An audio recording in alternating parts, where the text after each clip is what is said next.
Say hello to the waves, my daughter-in-law murmured as she shoved me over the rail of the yacht. My son Michael just stood there, his lips curled into a satisfied grin. Their plan was simple: erase me and take my $3 billion fortune. But when they returned home later that night, they found me waiting in my favorite recliner, holding something that would turn their world upside down. Let me explain how an ordinary Wednesday morning ended with me plunging into the Gulf of Mexico. At 68 years old, I should have recognized the warning signs. Yet I still wanted to believe that family meant loyalty, that blood could be trusted more than seawater. That morning had started like a dream. Michael had called me personally, no assistant, no text message, just his voice on the line. That alone should have been my first clue something was off. He invited me on what he called a celebration cruise aboard his brand new yacht. "Mom, we want to toast your recovery from surgery," he said warmly, pretending to care. "It'll be just the three of us. A real family day."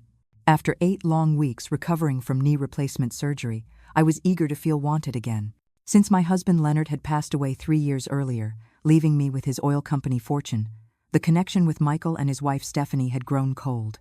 I convinced myself this invitation was a sign they wanted me back in their lives. So, I dressed carefully in a white summer dress, the one Leonard always loved, and called a cab to the marina in Galveston, Texas. The yacht was enormous, shining white, polished chrome, at least 45 feet of pure extravagance. Michael met me at the dock with a hug that felt staged, while Stephanie stood on the deck in oversized sunglasses, her smile sharp and insincere. "Isn't she stunning?" Michael said proudly, gesturing at the boat. "We're planning to take her to the Bahamas next month."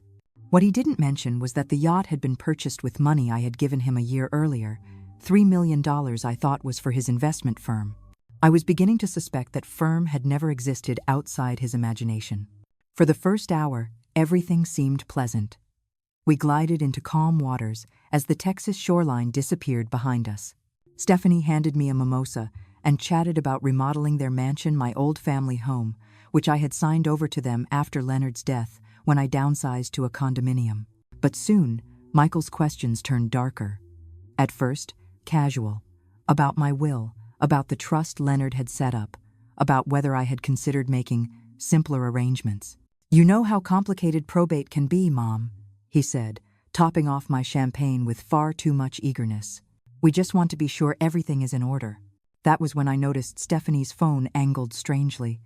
She wasn't taking selfies at all. She was recording me, capturing me, drinking, slurring, and discussing finances. They were building evidence, trying to make me look incompetent. Suddenly, all the scattered clues fell into place. The paperwork they had rushed me to sign after surgery, insisting it was only temporary to help with medical bills. The power of attorney documents they had slipped in among hospital forms. The silence from my longtime financial advisor. My chest tightened. I set down my glass and said firmly, "Michael, I'd like to go back to shore." Stephanie stepped closer, her voice low and venomous. "Oh, don't worry, Helen. You'll be just fine. In fact, you'll be remembered as the woman who made everything easier for her family." Before I could react, she pressed her manicured hands against my back. "Say hello to the waves," she whispered and shoved. The icy gulf swallowed me whole. As I sank, their laughter echoed faintly above the crashing water. They thought they had rid themselves of me forever. But when they returned home hours later, celebrating their victory, their smiles froze. I was sitting calmly in my recliner, dry clothes on, documents in hand, and a private investigator by my side. Their plan had failed. The sharks never got me. But justice? That was only beginning. That's when his mask slipped completely. "I'm afraid that's not going to happen, Mom," my son Michael said, his voice suddenly colder, harder, stripped of the warmth he'd been faking all morning. "See, we need to have a conversation about your health, about your memory issues," he continued. "Memory issues?" I repeated, incredulous. At 68, I was sharper than both of them combined. "You've been showing signs of dementia," Stephanie added, stepping closer with a predatory calm. "We have it documented. The doctors agree you're no longer capable of managing your financial affairs." "That's absurd," I snapped. But even as the words left my mouth, I realized how carefully they had orchestrated everything. The yacht was now miles from the Galveston shore. There were no other vessels in sight, just the three of us, the ocean, and their plan to either coax me into signing everything over or, worse. "Mom, we're trying to help you," Michael said, but his eyes were as cold as February wind. "We can do this the easy way or the hard way." I stood up slowly, my knees still sore from surgery, but my mind crystal clear. "And if I refuse?" I asked. That was when Stephanie smiled, really smiled, for the first time all day. Well, an elderly woman, fresh off surgery, probably took too many painkillers, got confused on the boat. She gave a little shrug. Tragic accidents happen all the time. I stared at them both. I had raised this man from diapers, taught him to drive, paid for his college tuition, his wedding, even the down payment on his house, and now he was standing there nodding along while his wife threatened my life. "You're insane if you think you'll get away with this," I said. "Actually, Mom, we've thought it through very carefully," Michael replied. He pulled a folder of papers from a leather case. "Sign here, transferring all assets to us immediately for your own protection, and we all go home happy." I glanced at the documents, then at my son's expectant face, at Stephanie's phone still angled to record everything. Then I looked at the gulf, vast, dangerous, and somehow less frightening than the two people who were supposed to love me. "Go to hell," I said evenly. Stephanie's smile widened. She moved behind me and whispered, "Say hello to the waves," before giving me a sharp shove while I was off balance, staring out at the water. Over I went, white dress and all, into the cold gulf. As I hit the water, I heard Michael shouting, "Mom, oh God, Mom," the perfect performance for the recording while Stephanie's voice dropped low, speaking into her phone. "Yes, file the emergency petition first thing Monday morning. She's clearly incompetent too." Unquote. Then, the water closed over my head, and I had bigger problems than their betrayal. I was a strong swimmer. Leonard and I had done laps together every morning for years, but the cold shocked my system and my clothes dragged me down. I kicked off my sandals and broke the surface, gasping, just in time to see the yacht's engines roar. They were actually leaving me to die. That's when I spotted the fishing boat. Captain Jack Morales was exactly the kind of man who would leap into shark-infested waters to save a drowning grandmother. 62, weathered from decades on the ocean, his skin darkened by sun and salt. He had the kind of moral compass missing from my own family tree. "Holy smokes, lady, what happened to you?" he asked, as he and his teenage grandson hauled me aboard their vessel. I was shivering uncontrollably, my teeth chattering so hard I could barely speak. Jack wrapped me in a blanket that smelled of salt, diesel, and honesty, while his grandson Tyler started the engine. My family," I managed between chattering teeth. "The yacht," Jack said grimly. "We saw them take off like bats out of hell. Didn't look back once. What kind of people leave someone floating in the middle of the Gulf? The kind who inherit $3 billion if I'm not around to stop them," I thought. But aloud, I just said, "The kind who aren't really family." End quote. Jack grabbed his radio and called it in. "This is the Sea Star. We've got a woman we pulled from the water about 12 miles south of Galveston, requesting immediate Coast Guard assistance." Tyler wrapped another blanket around me. "You're safe now, ma'am," he said gently. Safe. For the first time that day, I allowed myself to believe it. As the fishing boat cut through the waves toward shore, I stared at the horizon. Michael and Stephanie thought they had won. They thought the sharks or the paperwork would finish the job. But they had underestimated me. I had evidence, I had my life, and I had allies now. And by Monday morning, it wouldn't be me who was facing a court petition. "She's conscious, responsive, but needs medical attention," Jack had just said into the radio when I grabbed his arm. "Please, don't let them know you found me." "Not yet," I whispered. My voice shook, but not from the cold. Jack studied my face with the sharp, weathered eyes of a man who'd spent decades reading storms and people alike. He could tell I was running from more than just seawater. "You in some kind of trouble?" he asked. "Yes," I replied, my throat tightening, "but not the kind you're thinking. I need to reach shore without anyone knowing I survived. Can you help me?" Tyler looked at his grandfather uncertainly. "Grandpa, shouldn't we?" "Should and shouldn't are funny things," Jack said slowly. "Sometimes doing the right thing doesn't look like following the rules." He pressed the radio button again. "Coast Guard, this is the Sea Star. False alarm on that rescue. Turned out to be debris in the water. All clear. As we headed toward a secluded inlet near Freeport, Texas, Jack's jaw tightened. I told him everything about Michael and Stephanie, about the fortune Leonard left me, about the documents they had tried to force under my pen. Jack didn't interrupt once. He just listened, his expression growing darker with every detail. "So," he said at last, "they figured they'd rather be rich orphans than broke kids with a living mother?" "Apparently," I murmured. "What are you going to do?" Jack asked. That was the question, wasn't it? What was I going to do? As far as Michael and Stephanie knew, I was officially dead. They'd head back to shore, call the authorities, and report me missing overboard. They'd play the grieving family while executing whatever legal maneuvers they'd prepared. But here's the thing about being supposedly dead. It gives you options you never had while you were alive. "I'm going to let them think they won," I said, surprised at how calm my voice sounded. "And then I'm going to destroy them." Jack grinned for the first time since hauling me from the Gulf. "Now that sounds like a plan worth helping with." "Oh." Tyler guided the Sea Star to a tiny dock hidden behind tall reeds. Jack led me up a narrow path to a small, weathered house where an elderly woman waited on the porch. "Mrs. Lynn runs a quiet little inn," Jack explained. "Cash only, no questions asked." Mrs. Lynn, a wiry 73-year-old with steel gray hair and the steady hands of a lifelong cook, took one look at my soaked, bedraggled state and ushered me inside. She didn't blink when Jack told her I needed a place to stay off the books. "Honey, I've been running this place for 30 years, she said, ladling steaming chicken broth into a bowl. "I've seen people running from all kinds of things. Long as you're not bringing violence to my door, you're welcome."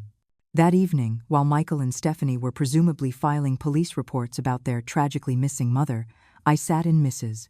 Lynn's kitchen wearing borrowed sweatpants, eating soup, and planning their downfall. Jack agreed to be my eyes and ears. His boat was legitimately used for fishing charters, which meant he was often around the marina where Michael kept the yacht. He could monitor their movements, overhear their conversations, maybe even do some investigating of his own. "Here's what I don't understand," I said, sipping my third cup of coffee. "How were they planning to make this legal? Even if I died accidentally, there are procedures, investigations." "That's what's been bothering me too," Jack said. "They had to have more than just forged paperwork, somebody on the inside." That night, I made a list of every person who'd had access to my financial records since Leonard died: my attorney, my accountant, my financial advisor, bank managers, trust officers. Someone had been feeding Michael and Stephanie information, helping them plan this. And I was going to find out who. But first, I needed to know exactly what story they were telling. Mrs. Lynn had an old desktop computer with a sputtering internet connection. I spent hours reading the news reports. There it was, on every local outlet. "Tragic boating accident claims widow of prominent oil magnate Leonard Morgan." The articles painted a picture of a grieving family coping with the loss of an elderly woman whose declining mental state had led to a fatal mishap at sea. I leaned back in the creaky kitchen chair, my fingers tightening around the mug. They were writing my obituary in real time, but they had no idea their ghost was already plotting her return. Michael had been quoted extensively in the press about my supposed confusion and memory lapses over the past few months. Stephanie, too, had apparently sobbed to reporters about how worried they'd been for my safety. They had even supplied a photo of me at Michael's birthday party last year, holding a glass of wine and looking slightly bewildered. I remembered that night clearly. I hadn't been confused at all, I'd been surprised. No one had told me it was a party, and I'd walked into what I thought was an intimate family dinner to find 20 strangers in my former home. But in that photograph, I just looked lost and elderly, exactly the image they wanted to project. The obituary was already online. Helen Morgan, beloved mother and grandmother, passed away in a tragic boating accident while enjoying an outing with her devoted family. Instead of flowers, the notice requested donations to the Alzheimer's Association. Even in death, they were spinning the narrative of my supposed mental decline. "Bastards," I muttered, closing the laptop. "Mrs. Lynn looked up from her knitting. "Planning something special for them?" "Oh yes," I said softly. "Something very special indeed." The funeral drew a surprisingly large crowd for someone supposedly lost to dementia. From across the cemetery, hidden behind a maintenance shed, I watched the scene unfold through binoculars Jack had borrowed from his boat. Michael had spared no expense. A premium casket empty, of course elaborate flower arrangements, and a glossy program with my smiling face on the front. He and Stephanie stood at the graveside in perfectly coordinated black, accepting condolences from friends, business associates, and people I barely recognized. What struck me most was how genuinely sad many of the mourners looked. My neighbor Eleanor wiped tears with a crumpled tissue. My book club friends had come, faces drawn with grief. Even Dr. Pearson, who had performed my knee surgery, stood near the back looking somber. These people genuinely cared about me. And yet Michael and Stephanie were standing there, accepting their sympathy, knowing full well I was alive. "See anything interesting?" Jack whispered, crouched beside me. "Besides my son giving an Oscar-worthy performance?" I murmured. "Look at who's not there," he said, adjusting his own binoculars. "Like who?" "My financial advisor, Richard Blake. My attorney, Patricia Chen. My accountant, Miguel Torres," I replied slowly. I lowered the binoculars as the pieces clicked into place. The people who would normally attend the funeral of a client worth $3 billion were nowhere to be seen. "Maybe they're busy handling the estate," Jack said. "Maybe," I replied, my voice low. "Or maybe they can't look people in the eye while they're part of this scheme." All. After the service, I watched Michael and Stephanie work the crowd like politicians, shaking hands, accepting hugs, playing their roles to perfection. Yet I noticed how quickly they ushered people away whenever anyone started asking detailed questions about my final days. That afternoon, Jack drove me back to Mrs. Lynn's in his pickup, taking back streets to avoid any chance encounters. I'd been officially dead for 4 days now, and I was beginning to understand the unique advantages of my situation. "I need to get into my old house," I told him as we pulled into the driveway. "That seems dangerous." "They're probably staying there now, right?" "Not according to the property records I checked this morning," I said, pulling out a folded sheet of notes. "They kept their own place. My house has been sitting empty since I moved to the condo last year."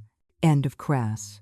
"But someone's been paying the utilities, electricity, water, heating. Someone's maintaining it. Why would they do that if no one's living there?" Jack raised an eyebrow. "Good question. I think it's time I found out," I said. That night, Jack dropped me off 3 blocks from my former home in the historic Riverbend district. The streetlights cast long shadows on the brick sidewalks as I approached the house I had once called mine. The house where I had lived with Leonard for 35 years, the house where I raised Michael, hosted countless dinners, and celebrated every holiday, now stood like a stranger before me. I had signed it over to my son because I believed family meant loyalty. How naive that seems now. It was after midnight, and the quiet street in Riverbend was broken only by the occasional car sliding past under the streetlights. I still had my key. Michael had never bothered to ask for it back.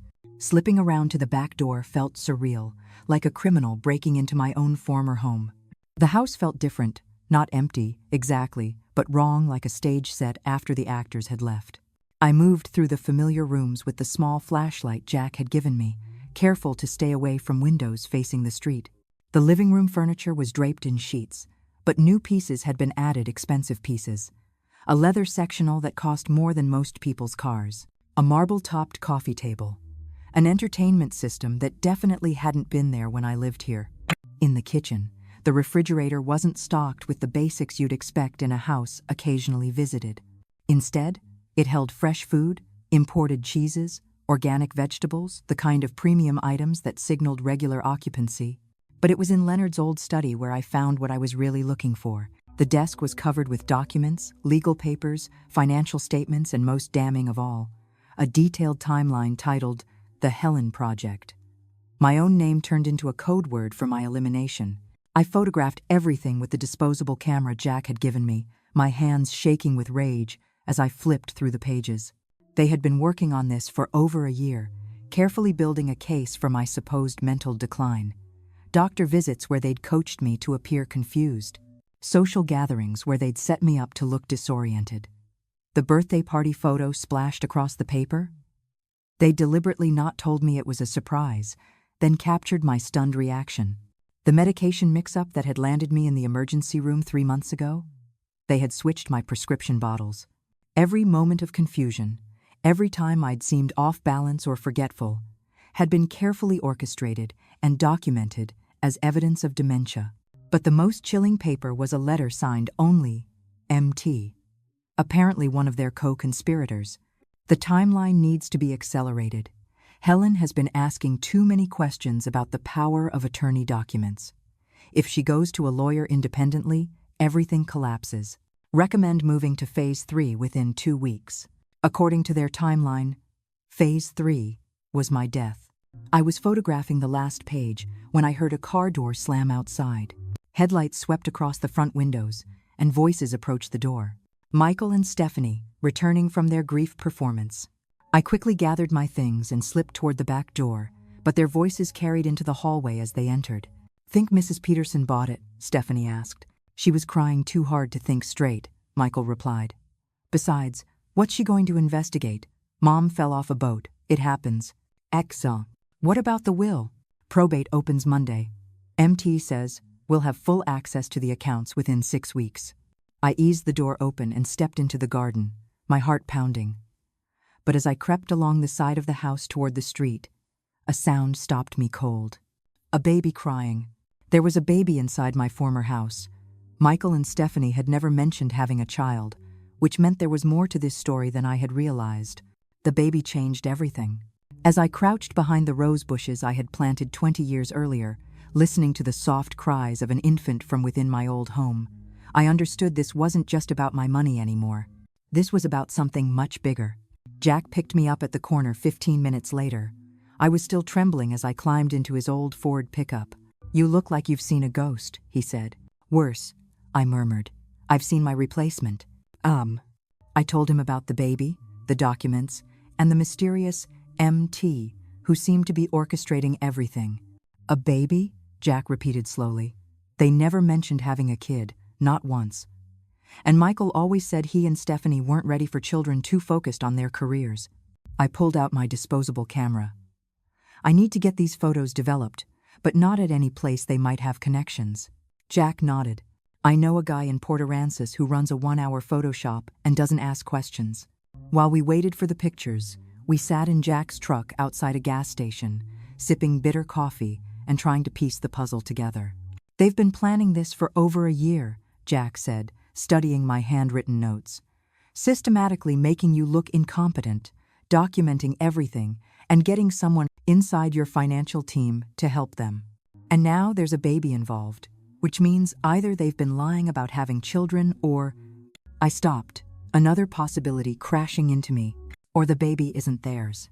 Jack glanced at me. "What do you mean?" "Think about it. If they've been planning to steal my fortune, they'd want a legitimate heir, someone who could inherit everything if something happened to them. But to make that work, they'd need a child with the right bloodline, the right legal claim." Jack's brow furrowed.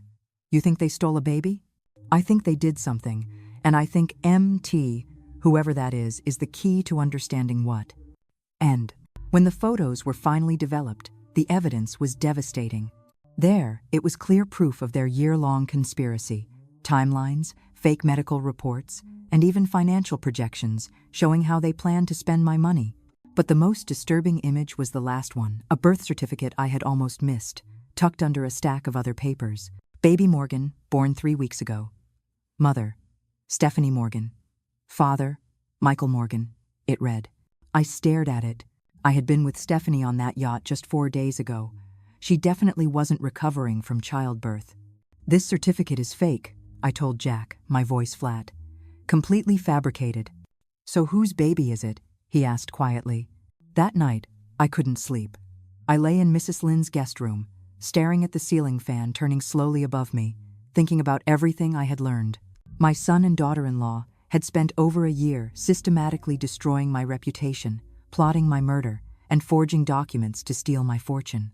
And now they had a baby whose existence they were hiding from the world. The next morning, I made a decision that even surprised me. "I'm going back," I told Jack over breakfast. "But not to the house. I'm going to follow them." "That's dangerous as hell," he warned. "They won't see me," I replied. "As far as they know, I'm fish food." I spread a local map across Mrs. Lynn's kitchen table. "Look, they have to take the baby somewhere during the day, daycare, a sitter, something. Babies don't just vanish for 8 hours while their parents play grieving family." Jack studied the map doubtfully. And what are you hoping to find? The truth about that baby, I said, and hopefully the identity of MT. Mrs. Lynn, who had been quietly washing dishes, finally turned around. There's a private investigator in town who owes me a favor, professional, discreet, and very good at following people without being seen. I can't involve anyone else in this, I protested. Honey, Mrs. Lynn said, drying her hands on a dish towel, you're way past being able to handle this alone. These people tried to kill you. They won't hesitate to try again if they find out you're alive. She was right, of course. But hiring a private investigator meant expanding the circle of people who knew my secret, and that was a risk I wasn't sure I was ready to take. What kind of favor does this investigator owe you? I asked. Mrs. Lynn smiled in that mysterious way of hers. The kind where my grandson didn't go to prison for something stupid he did at 22. His name's Daniel Cross, former cop, very reliable, excellent at making problems disappear. End of brief.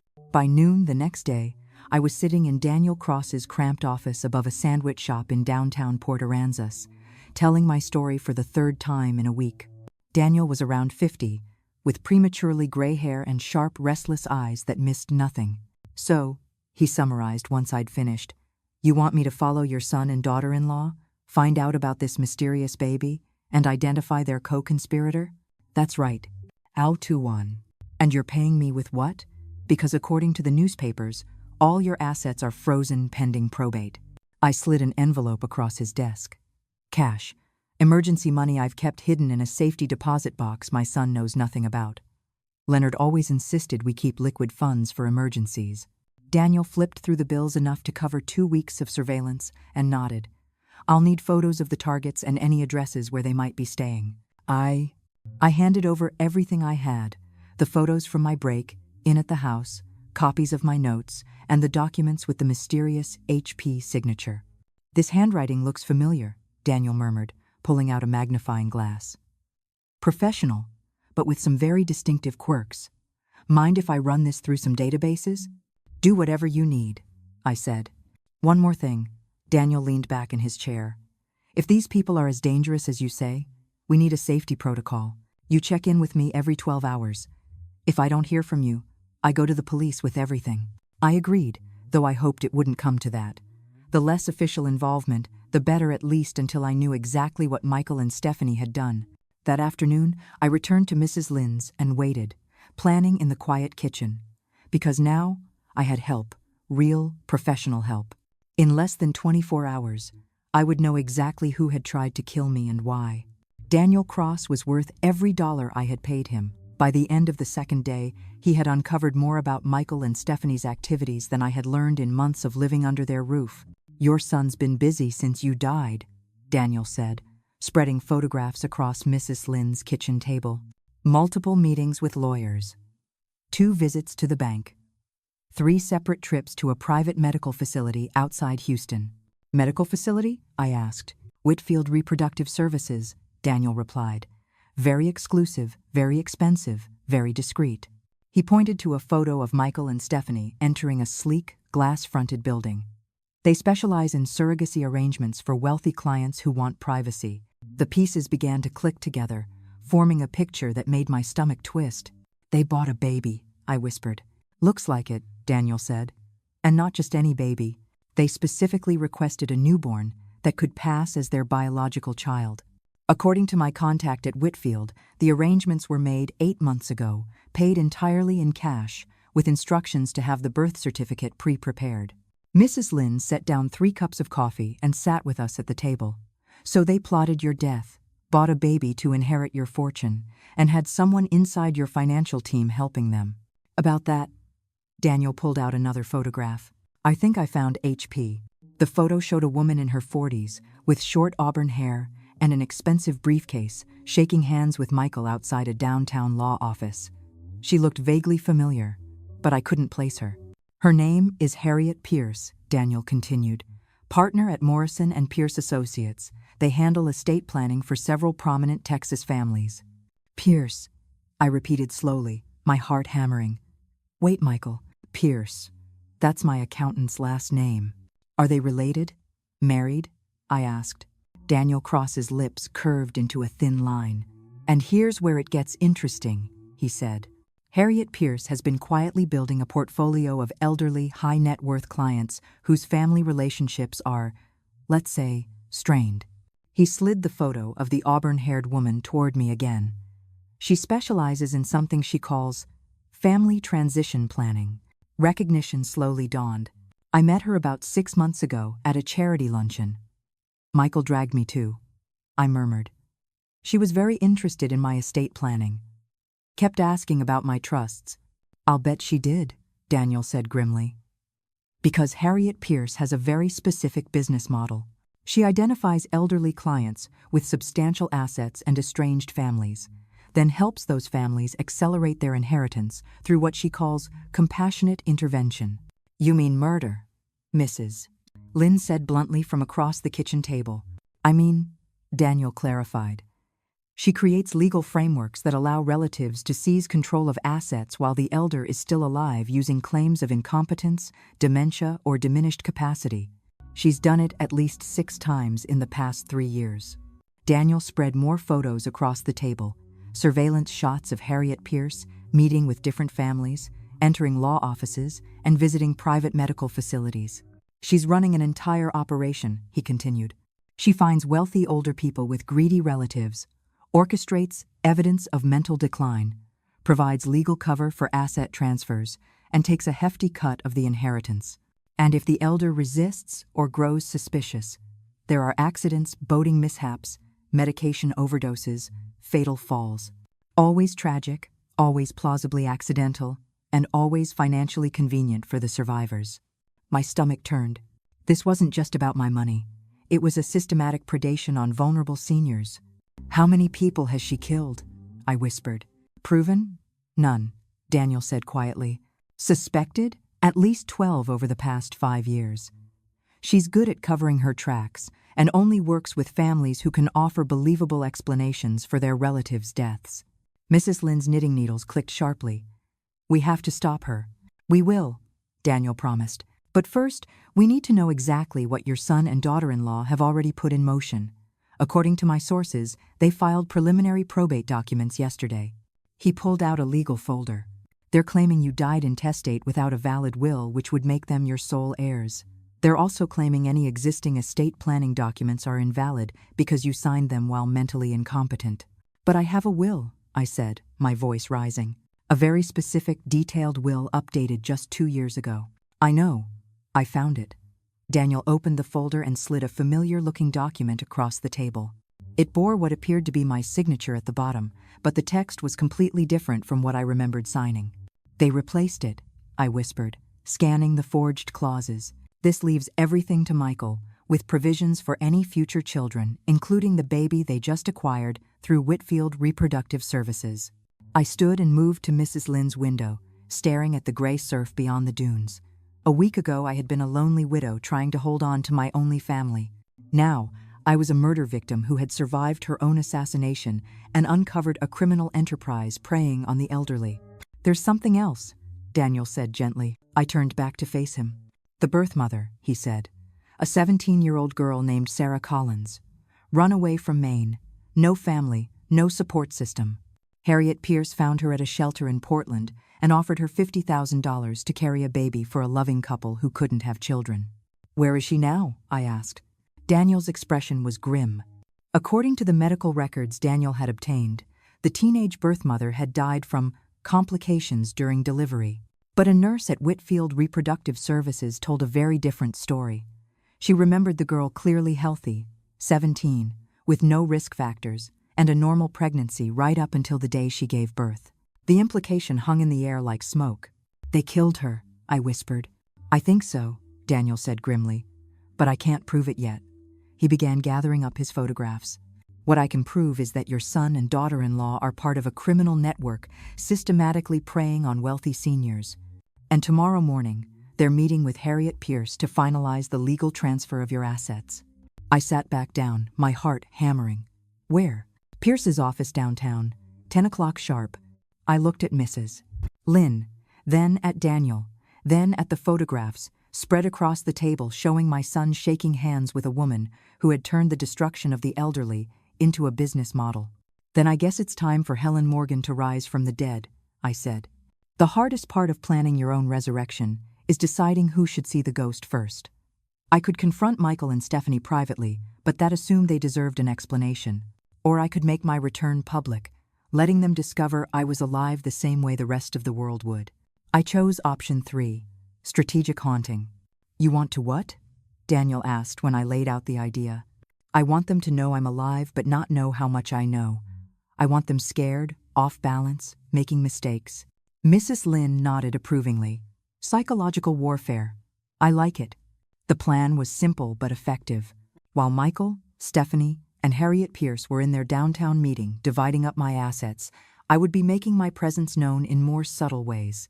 Daniel had discovered that they were keeping the baby at Michael's house during the day with a private nurse hired through one of Pierce's front companies. The nurse, a woman named Caroline Parker, had no idea she was caring for a child essentially purchased through the death of its teenage mother. She's a good person, Daniel assured me after running a background check. Single mom, nursing degree, clean record. She probably thinks she's helping a legitimate family. Then she deserves to know the truth, I said. That morning, while Michael and Stephanie were downtown legally erasing me from existence, I stood on the front porch of my former home and rang the doorbell. Caroline Parker was younger than I'd expected, maybe 35, with tired eyes and a kind smile. She opened the door, holding a baby bottle, wearing scrubs printed with cartoon animals. "Can I help you?" she asked politely. "Hello, Caroline. My name is Helen Morgan," I said softly. "I believe you're caring for my grandson." The blood drained from her face. She knew that name. It had been all over the news for the past week, the wealthy widow who had supposedly died in a boating accident. You're dead," she stammered. "I saw it on the news." "Yes," I said gently. "Fascinating story, though not entirely accurate. May I come in? I think we need to talk." Caroline stepped back, still staring at me as if I were an apparition. "But you died," she whispered. "Your son said." "My son said a lot of things," I interrupted quietly. Apparently, not all of them true. I followed her into the living room, my former living room where a baby sat in a bouncy seat, gurgling contentedly. "Oh," I breathed, seeing the infant for the first time. "Oh, you beautiful thing." The baby was perfect, perhaps 3 weeks old, with dark hair and serious brown eyes. He wore an expensive outfit, and the room around him was filled with high-end baby equipment that must have cost thousands. "What's his name?" I asked, lowering myself into a chair beside the bouncy seat. "Baby Morgan," Caroline said automatically, then caught herself. They told me his name would be Leonard Jr., after his grandfather," Caroline said hesitantly, bouncing the baby gently. "But they haven't decided for sure yet." "They haven't decided," I said softly, "because they don't know him well enough to name him, because he's not really their baby, is he?" Caroline sat down heavily on the sofa, her face pale. "I don't understand what's happening. You're supposed to be dead. And Michael and Stephanie, they're supposed to be grieving parents who just needed help with their newborn while they handled family matters." "Caroline," I said, leaning forward, "I need you to listen very carefully. This baby is not Michael and Stephanie's biological child.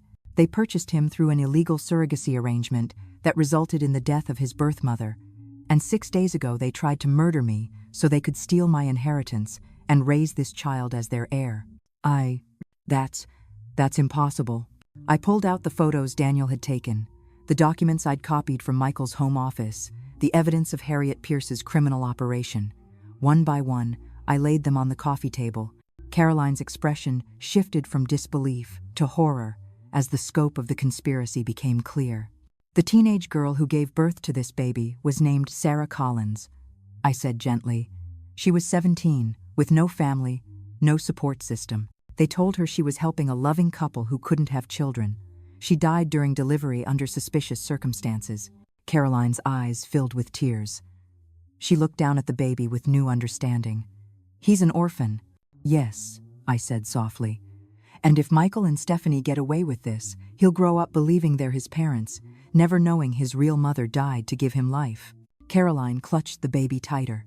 "What do you want me to do?" "I want you to take pictures," I said firmly. "Document everything, how they treat him, what they've told you, who else has been involved. And I want you to help me make sure this child grows up knowing the truth about where he came from. Caroline wiped her eyes and nodded. His real name should be Leonard Sarah Morgan, after his grandfather and his birth mother. That's perfect, I said, smiling for the first time in days. I spent an hour with Caroline and baby Leonard Sarah, taking photos, documenting the setup inside my former home, and explaining what would happen next. Caroline agreed to continue caring for the baby while secretly gathering evidence and keeping me informed about Michael and Stephanie's activities. They'll be back around noon, she told me as I prepared to leave. They always come home for lunch to check on him, make phone calls, handle business. Perfect, I said. By then, they'll have received my first message. While I'd been talking to Caroline, Daniel had been busy downtown. He'd parked across from Harriet Pierce's office building with a telephoto lens, snapping pictures of Michael and Stephanie entering the building, meeting with Pierce, shaking hands over what they believed was my legal death certificate. But the real gift was what Jack had delivered to their lawyer's office while they were in the meeting. I'd written a simple note on elegant stationery. Dear Michael and Stephanie, reports of my death have been greatly exaggerated. We need to talk. Love, Mom. P.S. Give my regards to little Leonard Sarah. He's beautiful. The note was delivered by courier at exactly 11:47 a.m. According to Daniel, who watched from across the street, all three of them, Michael, Stephanie, and Harriet Pierce, came running out of the building within minutes of receiving it, their faces white with panic. The psychological warfare had begun. And that afternoon, when they returned to my former house, expecting to find their comfortable conspiracy intact, they were going to discover that their supposedly dead victim had been very busy indeed. Because I wasn't just alive, I was angry. I was armed with evidence, and I was ready for war.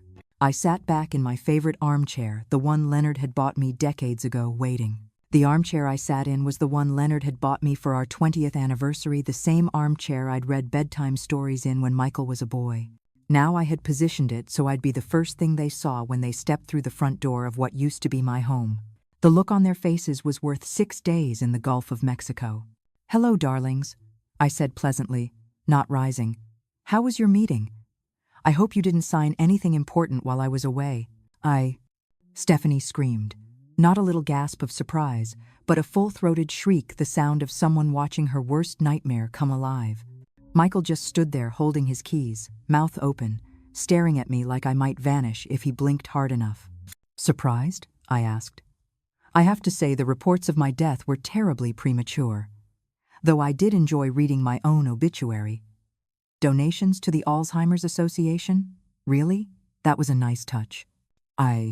Caroline appeared from the kitchen carrying baby Leonard Sarah.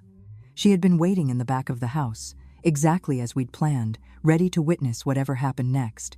Mrs. Morgan asked me to bring the baby out, Caroline said nervously. She wanted to meet her grandson properly. Her grandson? Stephanie's voice cracked. Yes, I supplied helpfully. We covered that. Turns out drowning is harder than it looks, especially when there are good people around to pull you out of the water. Michael finally managed to speak. Mom, we thought the Coast Guard searched. The Coast Guard searched for debris, not survivors, I said. Funny how that works when no one actually reports a person overboard. I accepted the baby from Caroline, settling him comfortably in my arms. Hello, little Leonard Sarah, I murmured. I'm your real grandmother. Not the kind who tries to buy you with blood money. His name isn't Leonard Sarah, Stephanie snapped, some composure returning. His name is whatever we decide to name him, because he's our son. Is he? I looked down at the baby, who gazed back at me with those serious brown eyes. Tell me, Stephanie, when exactly did you give birth? Because 4 days ago on that yacht, you certainly didn't look like someone who had delivered a baby 3 weeks earlier. The birth was private, she muttered. Yes, I'm sure it was very private indeed, so private that the actual mother died during delivery under mysterious circumstances. I lifted my eyes to theirs. Did you know her name was Sarah Collins? 17 years old. From Maine. No family to ask questions when she disappeared. The silence was deafening. Caroline gasped, covering her mouth. That's impossible, Michael said, but his voice lacked conviction. We would never. Never what? I cut in. Never conspire with Harriet Pierce to run an illegal surrogacy operation? Never systematically poison an elderly woman's reputation to steal her fortune? Never push your own mother off a yacht and leave her for dead? I rose slowly, still holding the baby. Which part exactly would you never do, Michael? Stephanie recovered first, her shock hardening into the cold calculation I'd seen on the yacht. Prove it. You can make all the accusations you want, but proving any of it is another matter entirely. Oh, darling, I said, smiling for the first time since they walked in. You really shouldn't have said that. Caroline, I called, not taking my eyes off Michael and Stephanie. Would you mind taking Leonard Sarah to his room for his nap? The grown-ups need to have a conversation. End of quote. After Caroline left with the baby, I walked to the mantel where Michael had displayed several family photos, none of which included me. I let my gaze travel over them slowly. Sit down, I said, my voice carrying the same authority that had once run Leonard's household staff. Both of you. They sat, still looking stunned. Let me tell you what I've been doing for the past 6 days, I said evenly. The past week, while you've been planning my funeral and dividing up my assets. I reached behind the cushion of Leonard's old armchair and pulled out a thick manila folder. I've been investigating, learning, and documenting. I spread the photographs Daniel had taken across the coffee table. Michael and Stephanie meeting with Harriet Pierce, multiple visits to Whitfield Reproductive Services, financial documents showing the cash payments for the baby. This is Harriet Pierce, I said, pointing to one photo. She specializes in helping families like you accelerate their inheritances through what she calls compassionate intervention. In plain English, she helps greedy relatives murder elderly people for their money. That's ridiculous, Stephanie said quickly, but her eyes flicked nervously over the photographs. Is it? I asked. Because I have documentation of at least 6 other cases where Harriet Pierce provided legal cover for families who wanted their elderly relatives dead. 6 other families who suddenly had convenient accidents after showing signs of mental decline signs that were later proven to be artificially induced. I pulled out another set of documents, like Mrs. Eleanor Walsh, age 73. Fell down the stairs in her own home 3 weeks after her son began adding sedatives to her evening tea. He inherited $2 million. Michael had gone pale. Mom, you're scaring yourself with conspiracy theories. Or Mr. Charles Bennett, age 68, I continued, ignoring him, died in a single-car accident after his daughter convinced his doctor to adjust his medication. She inherited $4 million. I looked directly at Michael. These aren't theories, son. These are murders. And you're part of the same operation. We never killed anyone, Stephanie said quickly. Even if what you're saying about this Pierce woman is true, we never actually hurt anyone. Really? I asked. What about Sarah Collins? Silence. What about the 17-year-old girl whose baby you bought? The girl who died during delivery under suspicious circumstances? The girl whose death gave you the heir you needed to justify inheriting my fortune? That wasn't we didn't know. Michael started, then stopped. Didn't know what? That Harriet Pierce was running a black market baby operation using vulnerable teenage girls? Didn't know those girls had a habit of dying during delivery? Didn't know you were accessories to murder? I pulled out another document, Sarah's death certificate, obtained through Daniel's contacts. Sarah Collins died from what the medical examiner called unexpected cardiac arrest during delivery. But according to the nurse who was present, Sarah was healthy, young, and showing no signs of distress right up until the moment she stopped breathing. Caroline had returned and was standing in the doorway, listening to every word. The same nurse, I continued, who told my investigator that Harriet Pierce was present during the delivery and that she personally administered what she claimed was a routine medication just minutes before Sarah went into cardiac arrest. I'm for. Your investigator? Michael asked weakly. Oh yes, I said coolly. Did you think I was handling this alone? I have a private investigator, surveillance photos, financial records, medical documents, and testimony from multiple sources. I smiled coldly. I also have something else you might find interesting.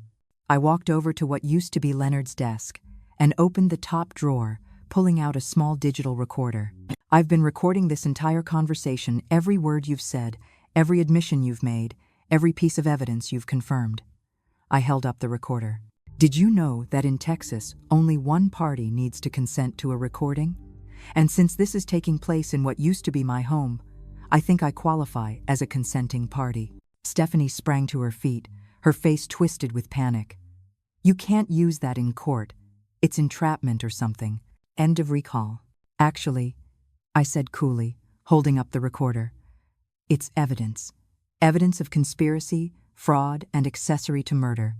Evidence that will put both of you in prison for a very long time. Michael finally found his voice. What do you want? What do I want? I let out a short, humorless laugh. I want my money back. I want this baby properly adopted by a family who will love him and tell him the truth about his birth mother. I want Harriet Pierce arrested for the serial predator she is. And I want you both to spend the rest of your lives remembering that you tried to murder your own mother for money. Stephanie's voice trembled. And if we cooperate? If you cooperate, I said evenly, I might consider not pressing charges for attempted murder. The fraud charges, the conspiracy charges, the accessory to murder charges, those are out of my hands now. But attempted murder is my choice. I know. I looked at both of them, two people who had shared my home, my table, my holidays, who had plotted my death with the same casual efficiency they might use to plan a vacation. You have 24 hours to decide. They chose poorly. Instead of confessing, instead of cooperating, instead of showing even a glimmer of remorse, Michael and Stephanie decided to double down on their original plan. I discovered this at 6 the next morning when Daniel Cross called Mrs. Lynn's bed and breakfast with an urgent warning. They're moving fast, he said without preamble. I've been monitoring their communications. They spent all night on the phone with Harriet Pierce and someone else. Someone they kept calling the cleaner. I was instantly awake. What kind of cleaner? The kind who makes problems disappear permanently, Daniel said grimly. They're planning to have you killed again, and this time they want to make sure the body is found, so there's no question about your death. Mrs. Lynn, who had been listening from the kitchen doorway, immediately started making phone calls. Within 15 minutes, Jack Morrison was at our front door with his pickup truck, and we were evacuating to a safe house Daniel had arranged. How much time do we have? I asked as we drove through the pre-dawn darkness. Not much, Daniel replied over the speakerphone. The cleaner they hired is flying in from New York this morning. According to my sources, he specializes in making murders look like accidents, and he's got a perfect success rate. The safe house was a small cottage on a private island off the Texas Gulf Coast, accessible only by boat. Jack knew the owner, another fisherman, who owed him favors and didn't ask questions. We reached it just as the sun broke over the horizon. This is insane, I said, sitting at the cottage's kitchen table with a cup of coffee, trying to process what was happening. My own son hired a professional killer to murder me. People do terrible things for money, Jack said grimly, but we're not going to let them get away with it. Daniel arrived an hour later with more disturbing news. It's worse than we thought, he said, spreading photographs and documents across the table. Harriet Pierce isn't just running a murder for inheritance scam. She's part of a larger network. He pointed to a series of names and faces. They've been targeting wealthy elderly people across the Gulf Coast for years. I've identified at least 20 suspicious deaths over the past 5 years, all wealthy seniors, all with greedy relatives, all ruled accidental or natural, despite circumstances that should have triggered investigations. How are they getting away with it? I asked. They've got people inside the system, Daniel said. Medical examiners, police detectives, probate judges. It's not just a family business. It's organized crime with a very specific target demographic. Mrs. Lynn, who had insisted on coming with us despite the danger, studied the photographs with a keen eye. This woman here, Mrs. Lynn said, pointing to a surveillance photo Daniel had laid out on the table. I've seen her before. Where? I asked quickly. At the hospital where I volunteer, she replied. She was there about 6 months ago, asking questions about elderly patients who didn't have family visitors, said she was from some kind of social services agency.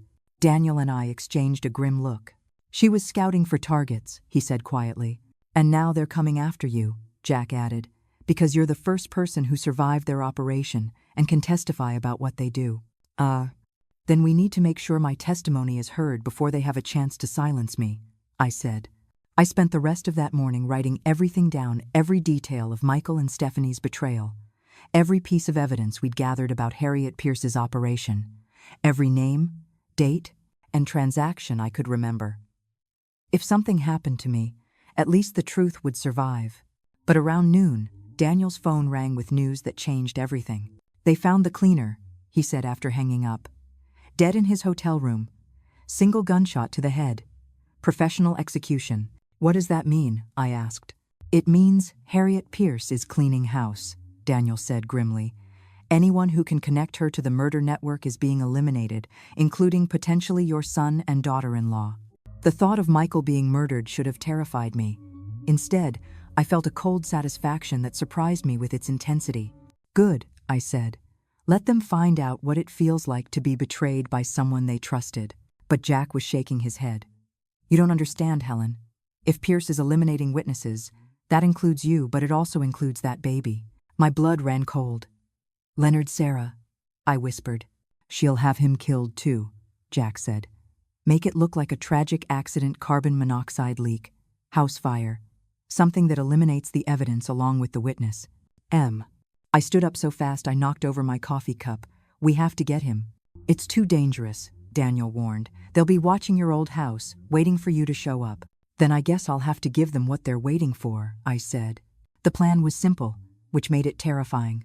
I would surrender myself to Michael and Stephanie, let them think they'd won, and trust that Daniel and Jack would be in position to rescue both me and baby Leonard Sarah when Harriet Pierce showed up to clean house. This is the stupidest plan I've ever heard, Mrs. Lynn said as we prepared to return to the mainland. It's the only way to save that baby, I replied, checking the hidden recording devices Daniel had given me, and to get enough evidence to bring down Pierce's entire operation. Daniel had been monitoring communications all morning. Harriet Pierce was driving up from New York, planning to arrive at my former house by evening. Michael and Stephanie had been told to have me there alive so Pierce could question me about what I knew before arranging my final accident. They think I'm going to trade my life for the babies, I told Jack as his boat approached the dock at Port Aransas. They have no idea I've been planning this for days. The recording devices were hidden throughout my former house, planted by Caroline Parker, while Michael and Stephanie were out making their arrangements with Pierce. Caroline had also positioned cameras in strategic locations and would be hiding in the basement with baby Leonard Sarah, ready to escape through the old servant's entrance if things went wrong. You sure about this? Jack asked as we reached the dock. I'm sure that if I don't do this, an innocent baby will die because of my son's greed. That's not something I can live with. I walked up to my former front door at exactly 6 o'clock. As arranged, Michael answered, looking haggard and frightened. Mom, he said. And for just a moment I heard my little boy in his voice, the child I had raised, loved, and sacrificed for. Hello, Michael. I'm here as promised. Stephanie was pacing the living room, her usual icy composure completely gone. She'll be here soon, she said without looking at me. Harriet Pierce. She wants to talk to you. I'm sure she does. Mom, Michael started, then stopped. You never wanted it to go this far? I asked softly. But you let it. You let it go this far because $3 billion was worth more to you than your mother's life. He couldn't meet my eyes. Harriet Pierce arrived precisely at 7 o'clock. She was smaller than I'd imagined. A neat, professional-looking woman who could have passed for anyone's accountant or attorney, which, in a sense, she was. Mrs. Morgan, she said pleasantly, extending her hand as though we were meeting at a cocktail party. I'm so glad you survived your boating accident. We have a great deal to discuss. I'm sure we do. She sat across from me in what used to be my own living room, opened a leather portfolio, and began speaking as if we were negotiating a business contract. You've caused quite a bit of trouble for my clients, she said smoothly. Michael and Stephanie followed my instructions precisely, and yet here you are very much alive and apparently well informed about matters that don't concern you. Murder concerns me, I said, especially when it's my own. Harriet gave a cold, polished smile. I prefer to think of what we do as estate planning acceleration, helping families access inheritances that would otherwise be tied up for years in lengthy probate proceedings. We provide a valuable service to people who understand that time is money. And the elderly people you kill? I asked. What service do you provide them? Peace, she replied without hesitation. An end to the confusion and fear that comes with age-related cognitive decline. A dignified exit that allows their families to remember them as they were, not as they become. I stared at her, amazed at her ability to rationalize mass murder. How many? How many what? She asked lightly. How many people have you killed? She consulted her portfolio as if checking appointment schedules. Over the past 5 years, my clients and I have successfully resolved 37 cases involving elderly individuals whose continued existence was creating financial and emotional hardship for their families. 37 murders. She was confessing to 37 murders as if they were tax returns. And you're planning to make me number 38? Oh, Mrs. Morgan, she said with a faint smirk, I'm afraid you'll be number 39.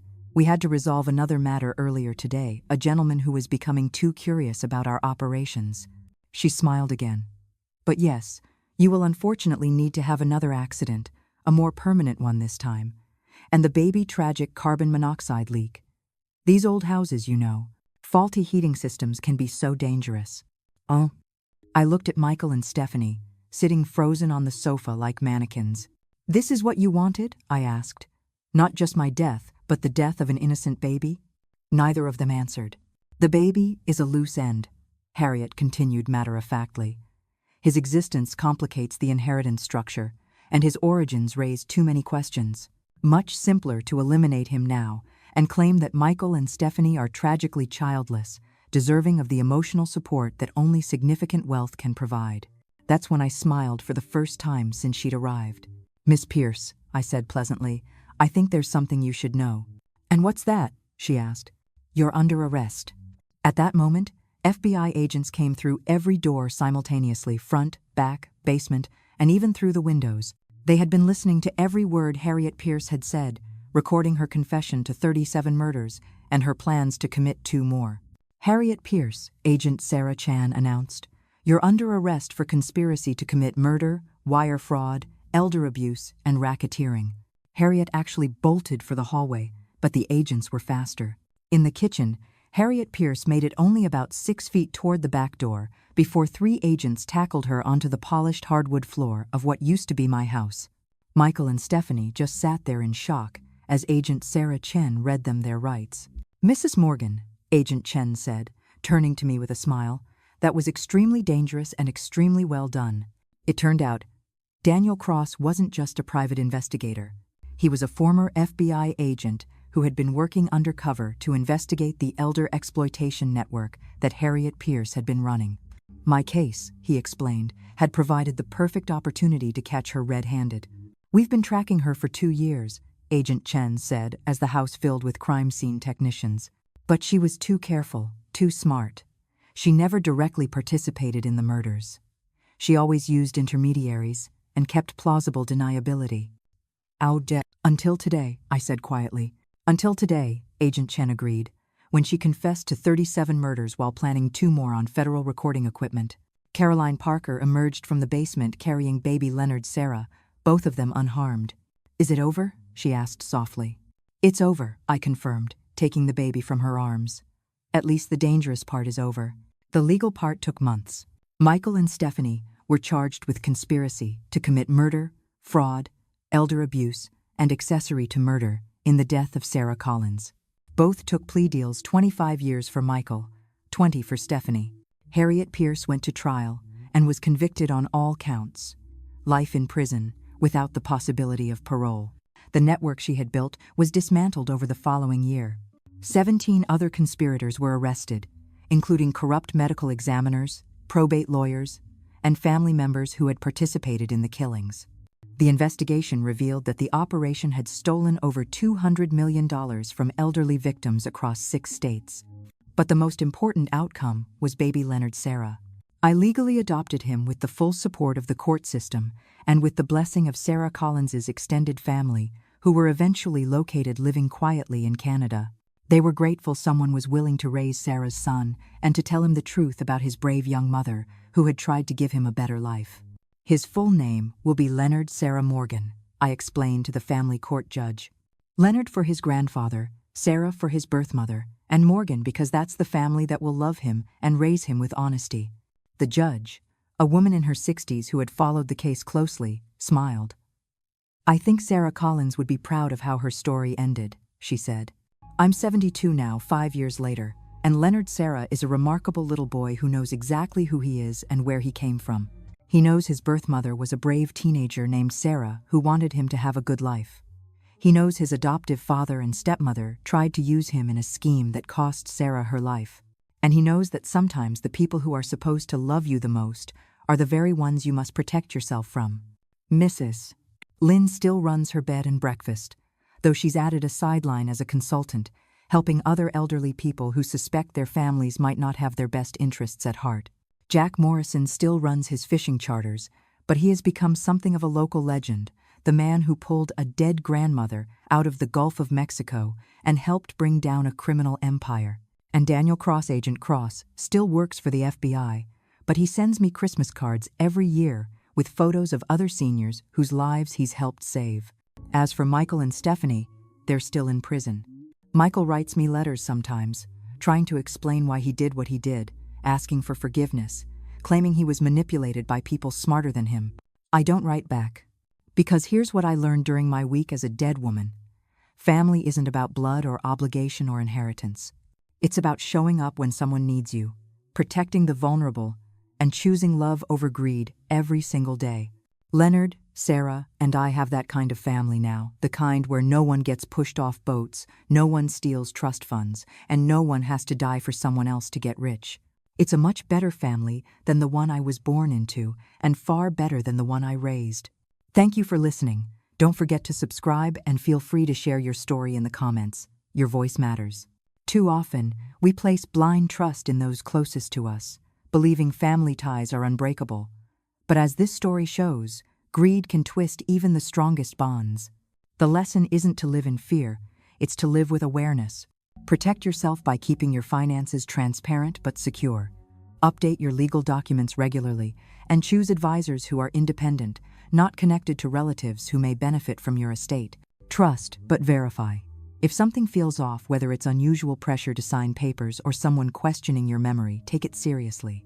Document everything, and don't hesitate to seek outside help from professionals or authorities. Most importantly, remember that family is not defined by blood alone.